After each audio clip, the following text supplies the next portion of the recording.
A paz do Senhor, meus irmãos, tudo bem com vocês? Graças a Deus por mais este momento, pela vida de cada um de vocês que estão acompanhando a palavra do Senhor através do canal Professor Oséias Pinto. É com muita alegria, com muita satisfação, mais uma aula para estudarmos sobre a Carta aos Efésios, sobre a nossa revista Efésios, da nossa editora Betel, do quarto trimestre de 2021.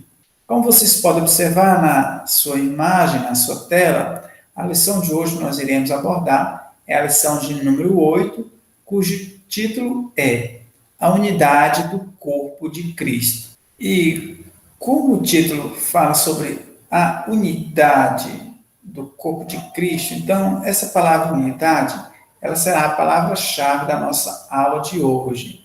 E essa imagem que vocês estão vendo acima, ela representa o quê? A unidade, porque o corpo de Cristo não é formado por pessoas iguais.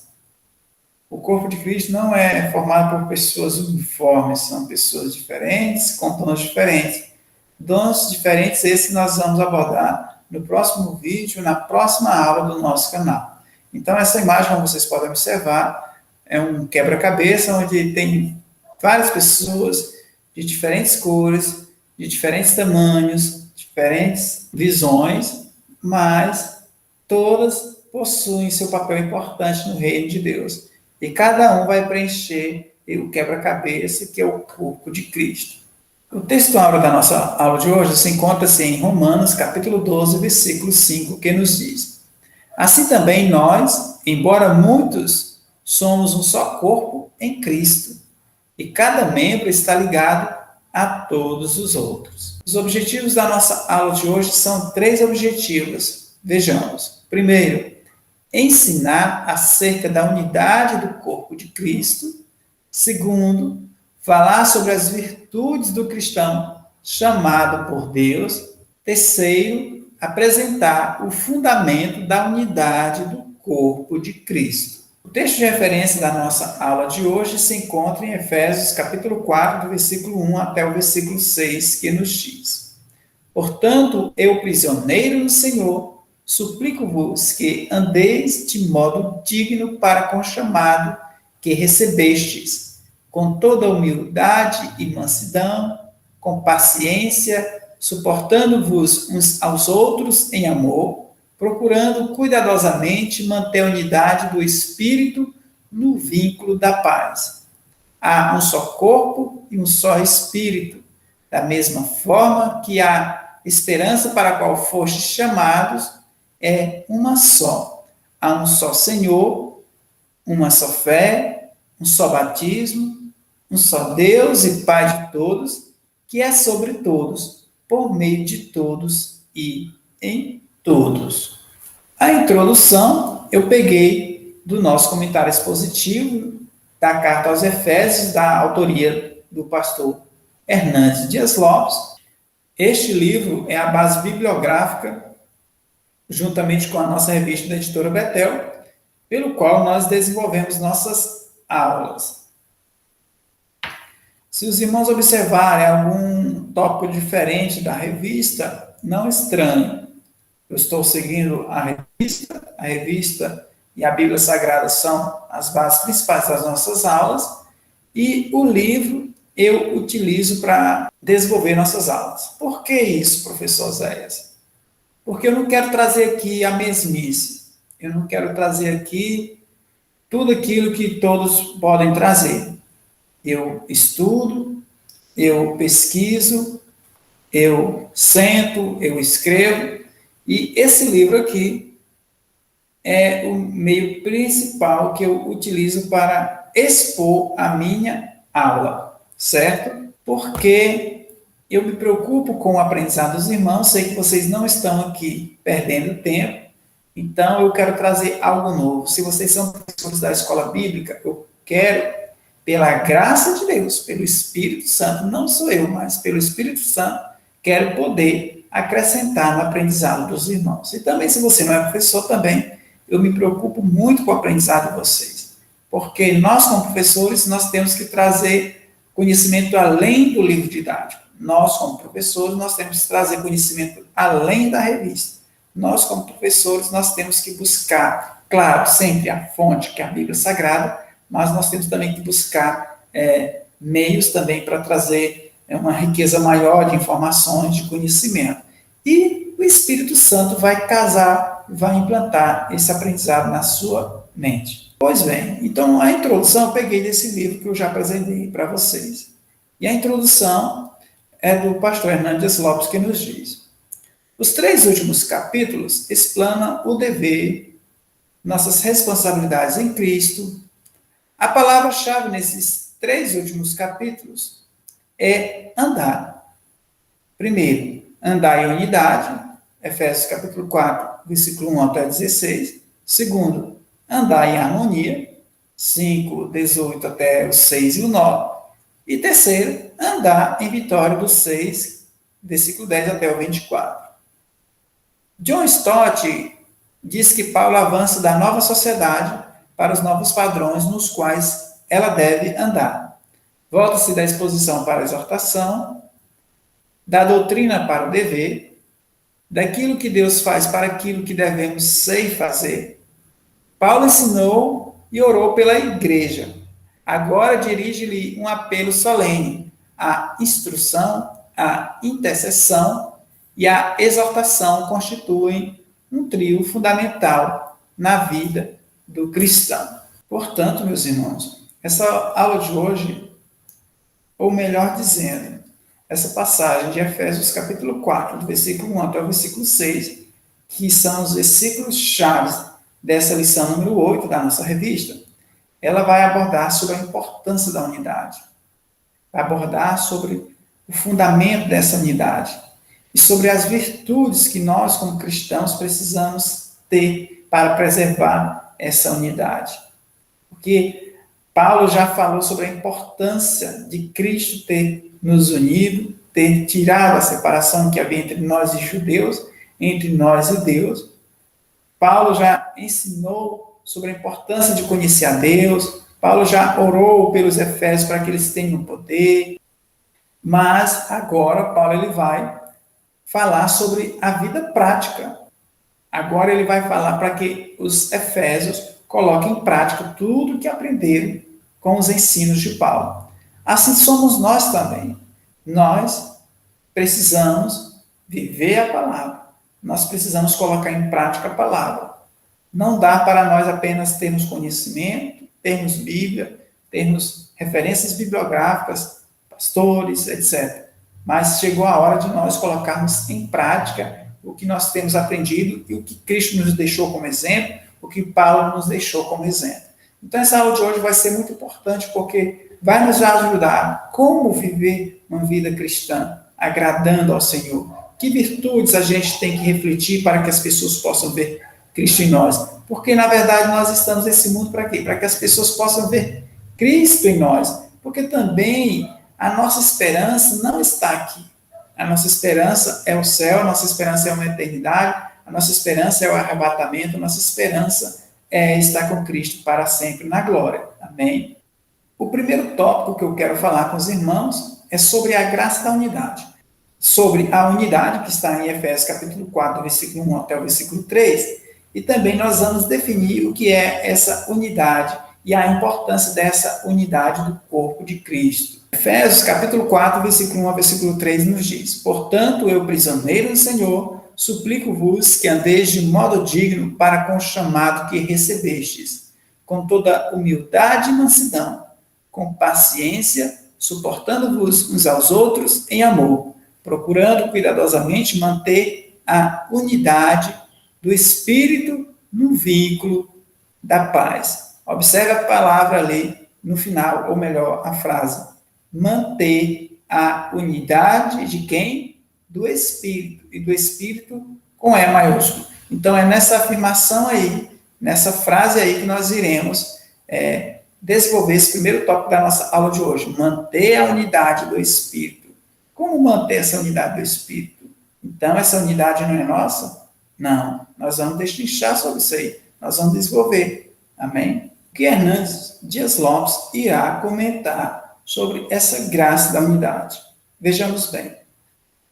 Abre aspas. O apóstolo Paulo fala de unidade, não de uniformidade. Unidade vem do interior, é uma graça espiritual, enquanto uniformidade é resultado de pressão exterior. A unidade não é criada, mas preservada, como a gente viu ali, manter. Ela já existe por obra de Deus, não do homem, fecha aspas. Como nós podemos observar no versículo ali, que eu vou mostrar mais uma vez novamente. E mostrar mais uma vez. Veja bem, manter a unidade do Espírito. Portanto, essa unidade, ela não é minha, ela não parte do homem. Como foi a salvação? A salvação, ela não partiu da humanidade, ela não partiu do homem. A conversão, ela nunca parte de nós. A conversão sempre parte de Deus. Assim também é essa unidade, composta por pessoas de diferentes lugares, igrejas, seja presbiteriana, seja assembleia, seja batista, seja Deus é amor, composta por pessoas de rendas financeiras diferentes, climas diferentes, interesses diferentes, mas a unidade desse corpo é quem está em Cristo Jesus, por meio do Espírito Santo, que intercede por nós e que zela por nós, que nos orienta, que nos consola. E é importante destacar a diferença entre unidade e uniformidade. Unidade, como eu já até salientei no início da nossa aula, no primeiro slide com aquela imagem, unidade está relacionada ao quê? A uma organização composta por diferentes pessoas. A igreja é composta por diferentes pessoas. A igreja é composta por brasileiros, por norte-americanos, por africanos, asiáticos, ricos, pobres, altos, baixos, gordos, magros, crianças, mulheres, jovens, adultos, anciãos. Pela igreja que está no céu e pela igreja que está aqui na terra, ninguém é igual, mas o que nós possuímos em comum? A fé em Jesus Cristo. A fé em Jesus Cristo é o que nos une, é o que nos fundamenta, e nós estamos arraigados em Jesus Cristo. Já a uniformidade, como o próprio comentarista Hernandes Lopes fala, a uniformidade, ela vem de fora, é do exterior. Por exemplo, ninguém é igual no mundo, mas todos vão vestir a mesma roupa, todos vão vestir a calça da mesma cor, vão usar um boné, etc. Isso é uniformidade. Mas a palavra de Deus afirma que nós devemos preservar, manter a unidade. A palavra de Deus não diz para eu viver conforme o irmão. Eu tenho que ser igual aquele fulano. Não, nós temos que olhar para Cristo. Nós temos que olhar para Cristo, que é o autor e consumador da nossa fé. Nós não temos que ficar medindo o irmão, nós não temos que ficar julgando o irmão, nós não temos que ficar tirando o cisco do olho do irmão, nós temos que olhar para Cristo. Ele é o meio pelo qual nós devemos sempre nos avaliar, sempre olhar para Cristo para saber se nós estamos nos parecendo com Ele ou não. Aí surge essa pergunta, então, como manter essa unidade? Aí, segundo a Bíblia Sagrada, desses versículos aí, do versículo 1 até o versículo 6, Hernandes Lopes vai citar, com base na Bíblia Sagrada, para manter essa unidade, vai ser necessário certas virtudes. E nós vamos falar sobre a primeira virtude, que é importantíssima para preservar esta unidade. A primeira, humildade, do versículo 2 do capítulo 4. Ele cita William Barclay, abre aspas. William Barclay diz que a humildade vem do conhecimento que temos de nós mesmos. Segundo, do confronto da própria vida com a vida de Cristo, à luz das exigências de Deus. E terceiro, da consciência de que somos criaturas totalmente dependentes de Deus. Mas como manter essa unidade? A Hernandes Lopes vai falar sobre a importância, em primeiro lugar, da humildade. Mas eu quero ler com você aqui sobre esse termo humildade, que Hernando Dias Lopes fala no seu livro. A palavra humildade foi cunhada pela fé cristã, ou seja, esse termo não existia. A humildade era desprezada pelos romanos, pois era sinal de fraqueza. Tinha o sentido de baixo, vil, ignóbil. A megalopsiquia, o contrário de humildade, é que era considerada virtude. Eberhard Hahn define humildade como a renúncia à imposição de interesses pessoais. Francis Fox diz acertadamente que em Cristo a humildade tornou-se uma virtude. Sua vida e morte foram serviço e sacrifício sem qualquer preocupação quanto à reputação. Como o cristão é chamado a seguir seus passos, a humildade ocupa uma parte insubstituível no caráter cristão. Humildade representa por Cristo, em primeiro lugar, os outros. Em segundo lugar, o eu. Cristo apresentou-se como alguém manso e humilde de coração. Portanto, a humildade, eu não preciso ficar conceitualizando o que é ser humilde, porque já está bastante claro o que é ser humilde. É você colocar as prioridades do outro, do próximo, em primeiro lugar do que as suas. Jesus, por exemplo, ele afirmou: eu não vim para ser servido, eu vim para servir. Jesus veio para amar. Ele veio para os seus não receberam. Porque Deus amou o mundo de uma tal maneira. Então, se a palavra de Deus diz que nós temos que ser humildes, é por quê? Porque Jesus deu exemplo de humildade, renunciando, morrendo na cruz por nossos pecados, nos perdoando. Tu me amas, Pedro? Tu me amas? Jesus perdoando Pedro ali, ele estava afirmando para Pedro que é necessário sermos humildes. É necessário. Não, no reino de Deus não cabe orgulho.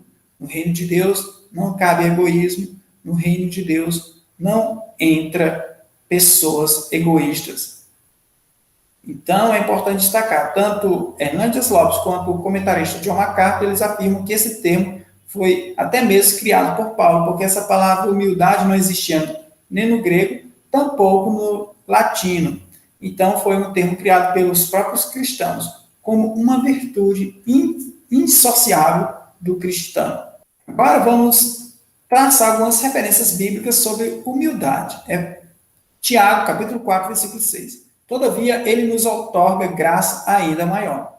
Por isso, declara a Escritura: Deus se opõe aos arrogantes, mas concede graça aos humildes. Mateus, capítulo 5, versículo 3. Bem-aventurados os pobres em espírito, pois deles é o reino dos céus.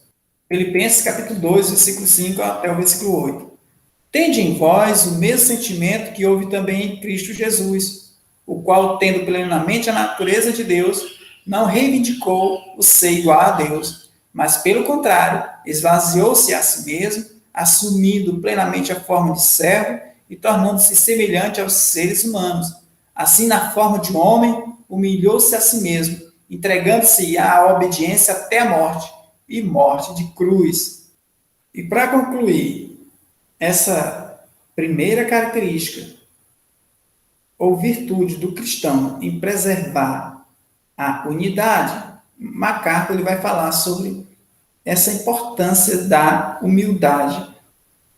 Oposta à autossuficiência, a pobreza espiritual inclui a profunda humildade de reconhecer a falência espiritual total quando se está longe de Deus.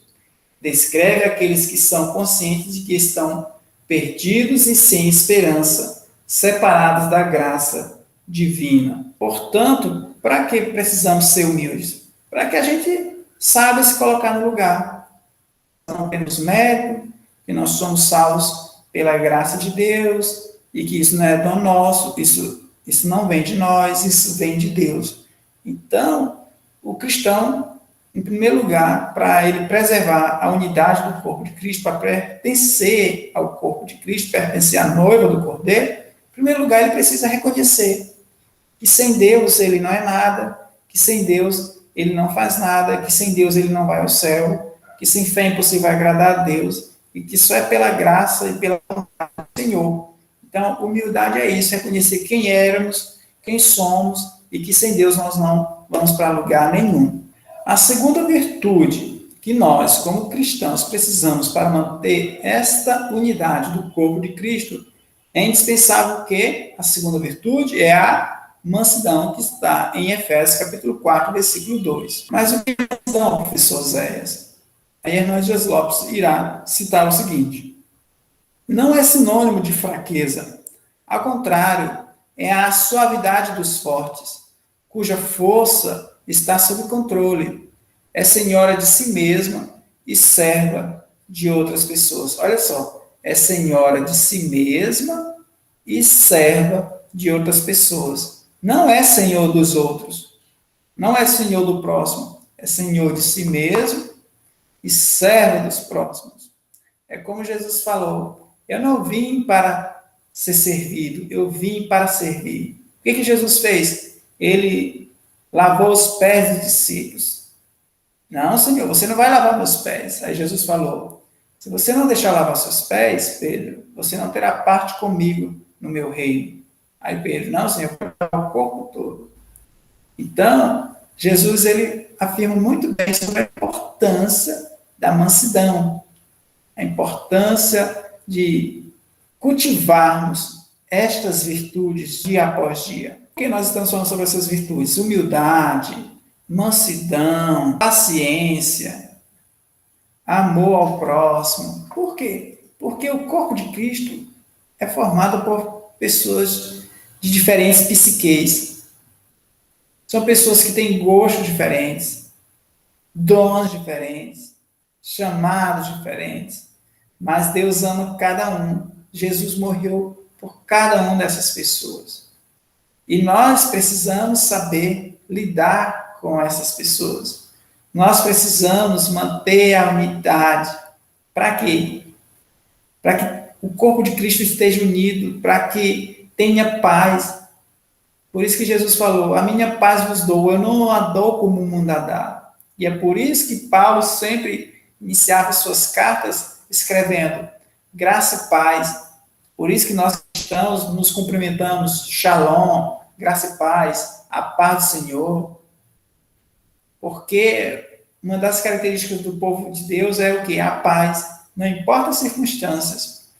Porque nós temos que aprender a conviver com os irmãos. Então é necessário termos humildade, é necessário termos mansidão. Veja o que Hernandes Dias Lopes vai comentar sobre mansidão. Uma pessoa mansa é aquela que não insiste em seus direitos, nem reivindica sua própria importância ou autoridade. Na verdade, uma pessoa mansa abre mão de seus direitos.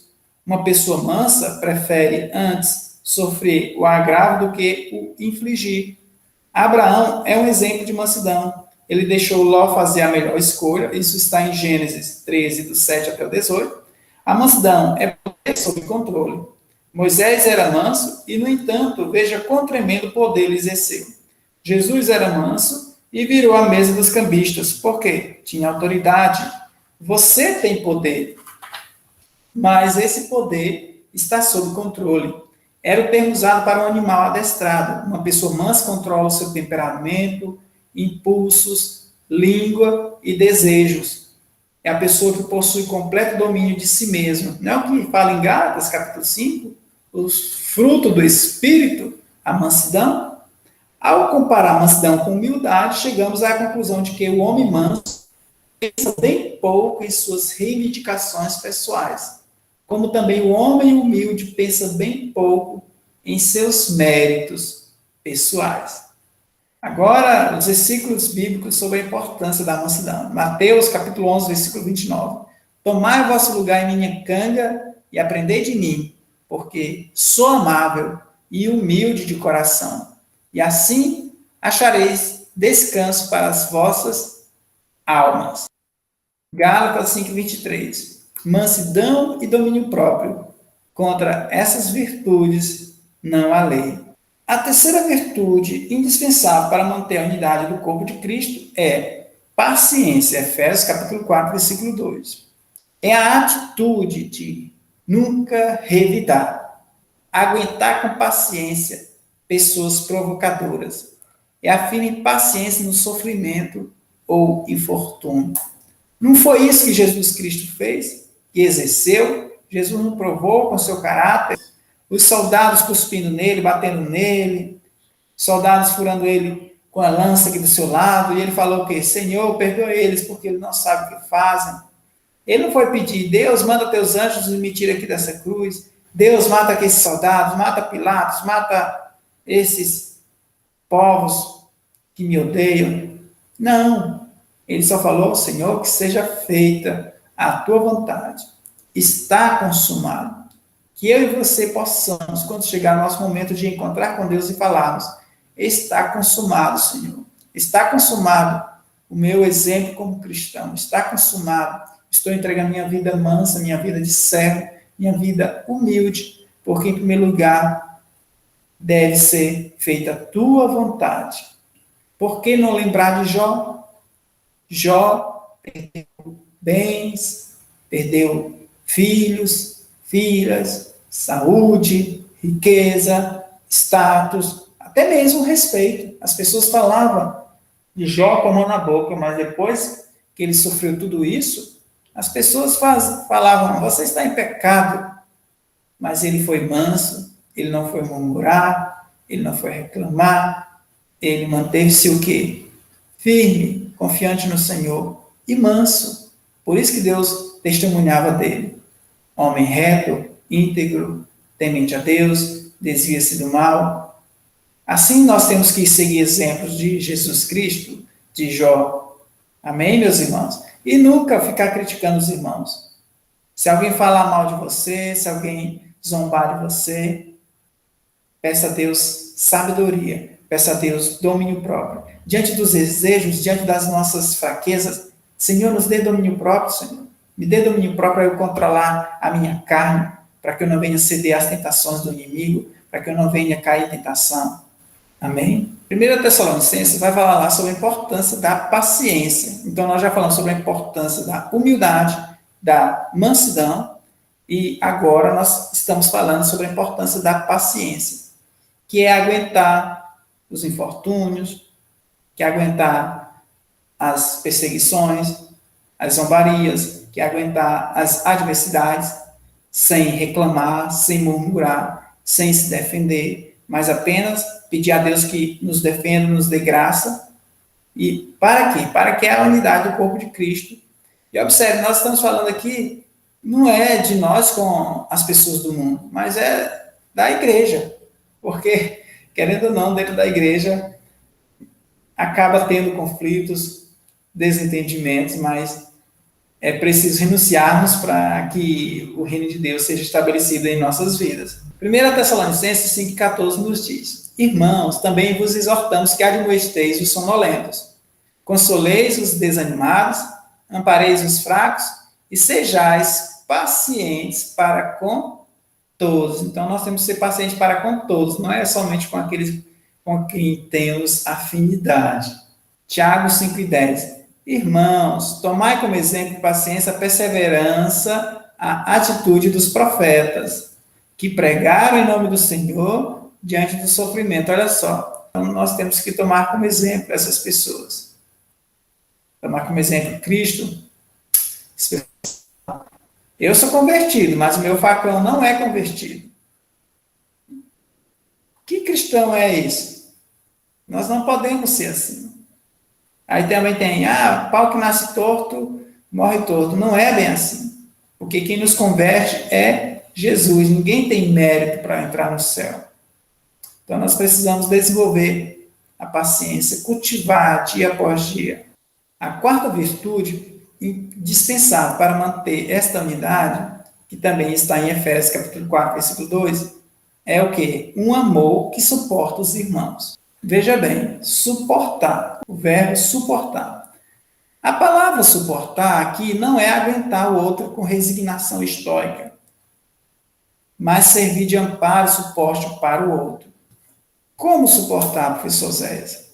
Tendo empatia, se colocando no lugar do outro, sentindo o que o outro está sentindo.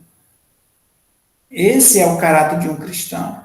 Jamais revidar com a mesma moeda, como Jesus mesmo nos ensinou. Se alguém bater no seu... Se alguém pedir para andar com você 1 quilômetro, ande mais 8 quilômetros. Assim, nós estamos ou estaremos parecendo com Cristo Jesus. Suportar não é suportar com raiva, com amargura, com ódio do irmão. Eu estou aqui nessa igreja porque é o jeito de congregar. Não. A gente tem que amar, porque a palavra de Deus diz que Deus é amor. E só entra no céu com aqueles que se parecem com Deus. Sede santos, porque eu sou santo. Então, para entrar no céu, tem que se parecer com Jesus. 1 Pedro, capítulo 4, versículo 8. Antes de tudo, exercei profundo amor fraternal uns para com os outros, porquanto o amor cobre uma multidão de pecados. Já falamos sobre o que é unidade, já falamos sobre a importância de preservarmos ou mantermos essa unidade, as virtudes que são a humildade, a mansidão, a paciência e o amor. Agora nós vamos falar sobre o fundamento dessa unidade, que está em Efésios capítulo 4, versículo 4 até o 6. Há um só corpo e um só espírito, da mesma forma que a esperança para a qual for chamado é uma só. Há um só Senhor, uma só fé, um só batismo, um só Deus e Pai de todos, que é sobre todos, por meio de todos e em todos. Hernandes Dias Lopes irá falar sobre esse fundamento da unidade. Vejamos bem. A unidade edificada sobre outra base, que não a verdade bíblica, é o mesmo que edificar uma casa sobre a areia. A unidade cristã baseia-se na doutrina da Trindade. Um só Espírito, capítulo 4, versículo 4. Um só Senhor, capítulo 4, e versículo 5. E um só Deus e Pai de todos, capítulo 4, versículo 6. O comentarista John MacArthur também vai falar também sobre esse fundamento da unidade. Veja bem, a intenção não é distinguir entre as pessoas da Trindade, mas sim enfatizar que, embora cada um desempenhe papéis específicos, aí está falando das pessoas da Trindade, estão completamente unidos em cada aspecto da natureza e do plano divinos. O que a gente aprende com isso? É que Deus é composto pela Trindade, Pai, Filho e Espírito Santo. Cada um tem seu papel no reino de Deus. Assim também somos nós. E Deus, o Pai e o Espírito Santo, eles jamais entram em atrito. Ninguém se desentendeu. São eternos, são santos, são perfeitos. É o próprio Deus. Deus é Espírito, Deus é o Filho, Deus é o Pai. Porque não tem orgulho, não tem ódio, só existe amor, só existe humildade.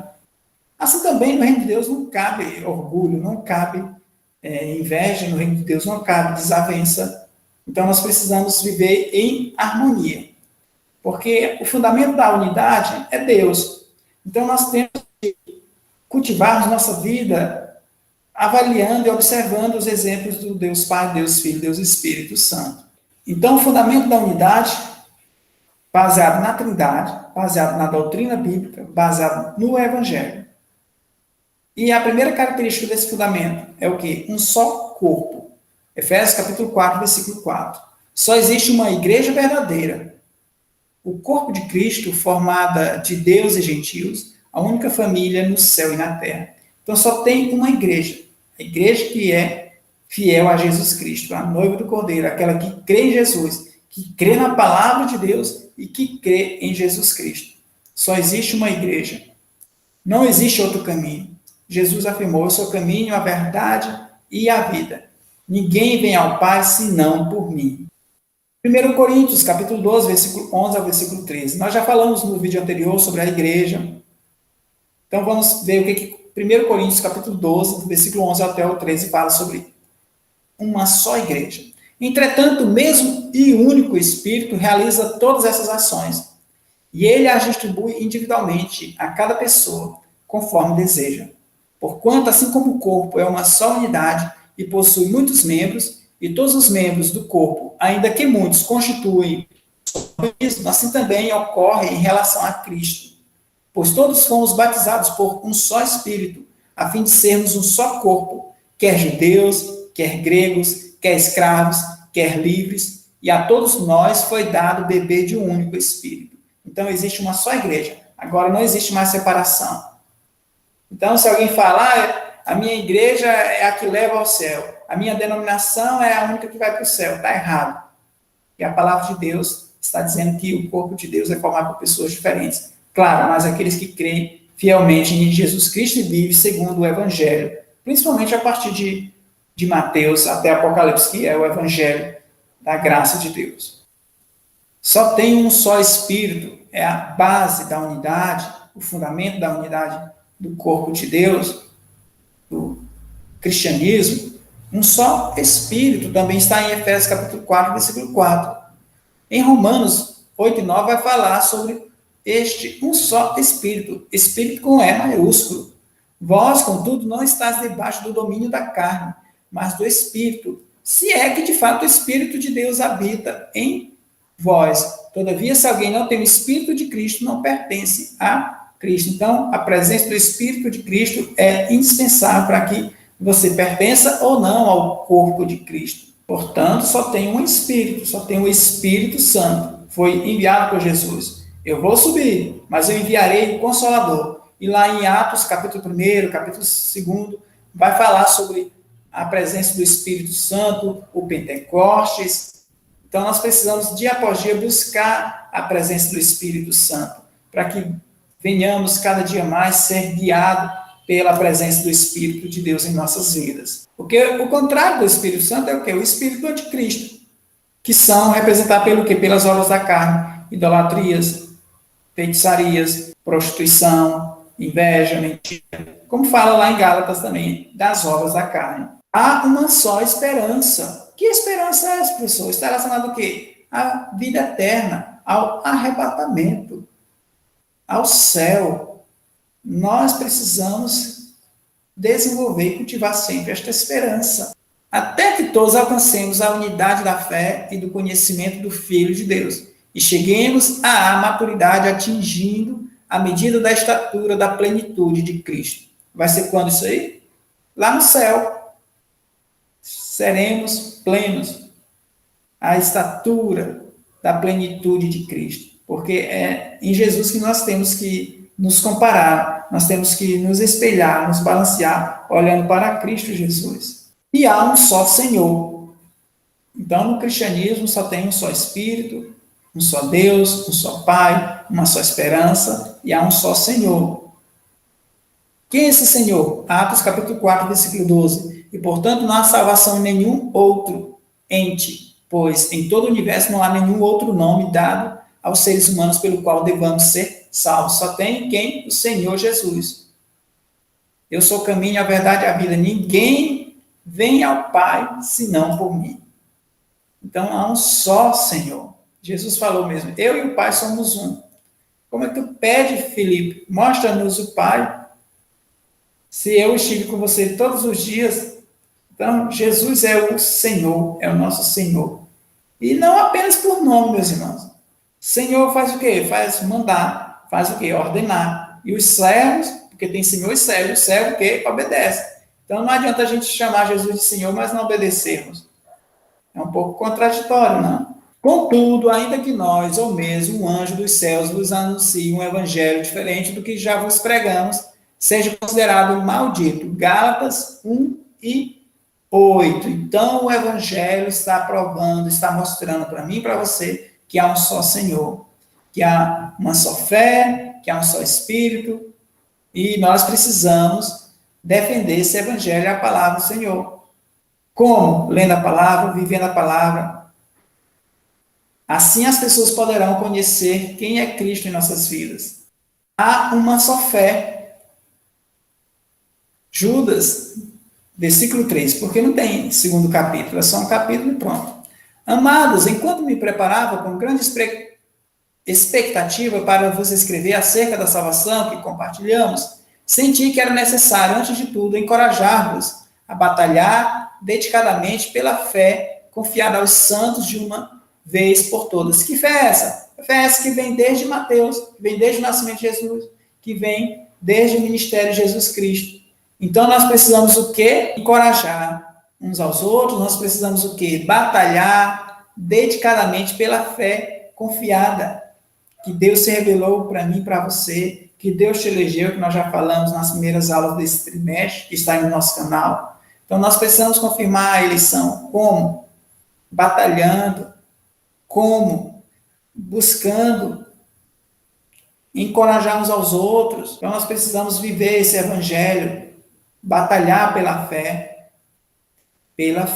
que uma vez me foi dada, para seguir o Cordeiro de Deus, pela graça de Deus enviada, andarei para os céus. Quero andar de valor em valor e seguir a Jesus, meu Senhor, até que um dia receba no céu a coroa que me dará Deus. Amém?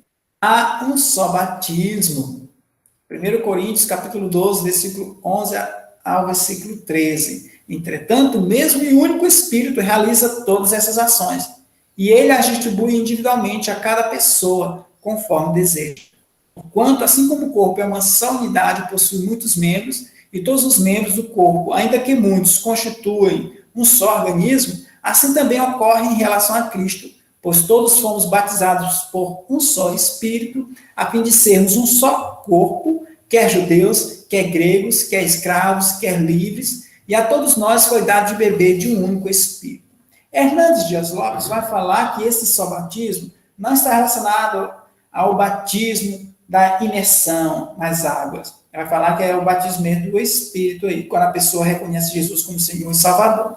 Já John MacArthur, ele fala também que pode ser tanto o batismo também, que Hernandes Dias Lopes fala, também como ele dá a entender também que está relacionado ao batismo da imersão nas águas. Então, cada comentarista vai ter uma visão diferente aí, mas o importante é que há uma só fé em Jesus e que há, sim, um só batismo nas águas. Você, uma vez que foi batizado, não precisa batizar novamente. E há um só Deus. O cristianismo fala que ela é uma religião monoteísta, então só existe um só Deus, não existe outro Deus, ou deusa.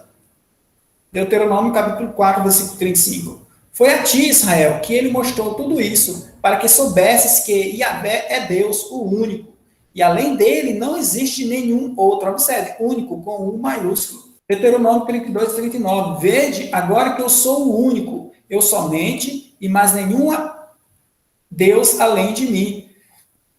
Faço morrer e faço viver, faço adoecer e faço sarar. E ninguém há que seja capaz de livrar-se da minha mão. 1 Coríntios, capítulo 8, versículo 4 ao versículo 6. Portanto, no que se refere à comida sacrificada a ídolos, temos pleno conhecimento de que o ídolo não tem o menor significado no mundo e que só existe um Deus. Pois, ainda que haja chamados deuses, quer no céu, quer na terra, como de fato há muitos deuses e senhores, para nós, contudo, há um único Deus, o Pai, de quem tudo procede, para quem vivemos, em um só Senhor, Jesus Cristo, por intermédio de quem tudo que há veio a existir, e por meio de quem também vivemos. Portanto, meus amados irmãos, eu concluo esta aula de hoje falando sobre a importância de refletirmos o caráter de Cristo, a importância de cultivarmos a humildade, a mansidão, a paciência e o amor uns para com os outros, porque é isso que a Trindade, o Pai, o Filho e o Espírito Santo nos deixam de na Bíblia Sagrada. Nunca houve um conflito, jamais haverá um conflito, um atrito, um desentendimento entre o Pai, o Filho e o Espírito Santo, porque eles vivem harmoniosamente. E nós precisamos nos parecer com Deus. Sede santo como eu sou santo. Aprendei de mim, porque sou manso e humilde de coração. Se Jesus está no céu, à destra do Pai, é porque ele agradou a Deus. Então nós precisamos agradar a Deus com nossas atitudes, com nosso caráter, porque assim, muitas das vezes você não vai precisar nem pregar com suas palavras, só o seu modo de viver, só a sua conduta, o seu caráter vai fazer com que as pessoas conheçam e queiram conhecer esse teu Deus. Então vamos cultivar a humildade, a paciência, a mansidão, o amor para com o próximo. E principalmente dentro da igreja, dos irmãos para com os irmãos.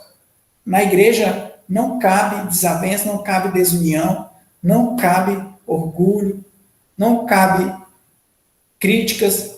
Nós temos que amar, parecer com Jesus. Porque se cultivarmos essas virtudes, Deus ouvirá nossas orações. Nós falaremos para uma pessoa necessitada, para um doente: eu não tenho ouro nem prata, mas o que eu tenho eu te dou. Levanta em nome de Jesus. É isso que o mundo está precisando. Nós precisamos ser sal, nós precisamos ser luz. Nós precisamos fazer a diferença. Porque o mundo jaz maligno. No mundo predomina o quê? O orgulho, a inveja, a soberba. No mundo predomina tudo que é obra da carne. Mas nós precisamos cultivar o fruto do Espírito. Amém? Porque as virtudes, esta unidade vem de Deus. Foi Jesus que implantou esta unidade. E o Espírito Santo nos exorta, nos consola para que possamos desenvolver virtudes para mantermos essa unidade. Unidade no corpo de Deus. Porque nós não somos perfeitos. Nós só alcançaremos a virtude, a plenitude lá no céu. Então, meus irmãos, muito obrigado pela sua participação. Deixe aí seu comentário nas nossas aulas. Curta o nosso canal. Se inscreva no nosso canal. E que Deus abençoe sua vida, seu ministério, sua casa, sua família. E uma ótima semana para você, em nome de Jesus.